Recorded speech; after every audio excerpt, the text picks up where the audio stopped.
ഇന്ന് നമുക്ക് ഈത്തപ്പഴം കൊണ്ടുള്ള ഒരു അടിപൊളി സ്വീറ്റ് ഉണ്ടാക്കിയാലോ.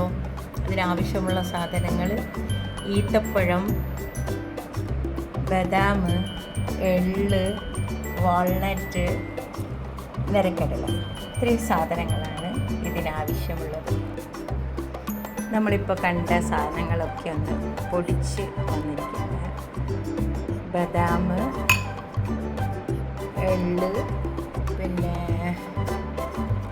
നിരക്കടല, വാൾനട്ട്. പിന്നെ ഇത് നന്നായി പൊടിക്കാൻ പാടില്ല, ജസ്റ്റ് ഒന്ന് ഒരു 3 പ്രാവശ്യം ക്രഷ് ചെയ്തെടുത്താൽ മാത്രം മതി. നന്നായി പൊടിച്ച് കഴിയുമ്പം അതിൻ്റെ ടേസ്റ്റ് വേറെ രൂപത്തിലേക്കായി പോകും. അങ്ങനെ ചെയ്യാൻ പാടില്ല.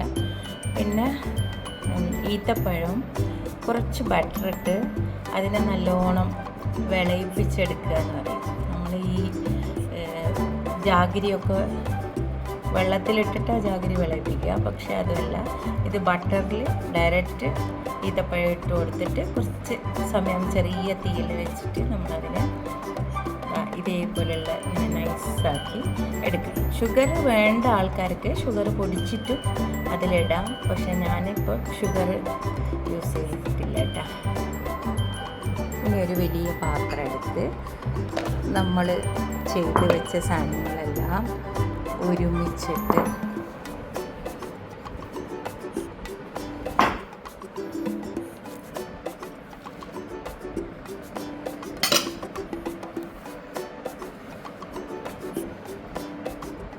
എല്ലാം ആഡ് ചെയ്ത് നന്നായി കുഴച്ചെടുക്കണം. ആ ഈത്തപ്പഴത്തിൽ ഇതൊക്കെ നന്നായിട്ട് മിക്സ് ചെയ്തെടുക്കണം. അത് നന്നായി കുഴച്ചെടുത്തിട്ട് ഈ ഒരു പരുവത്തിലേക്ക് ആക്കിയെടുക്കണം. നന്നായിട്ട് മിക്സ് ആക്കണം എല്ലാ ഭാഗങ്ങളിലും.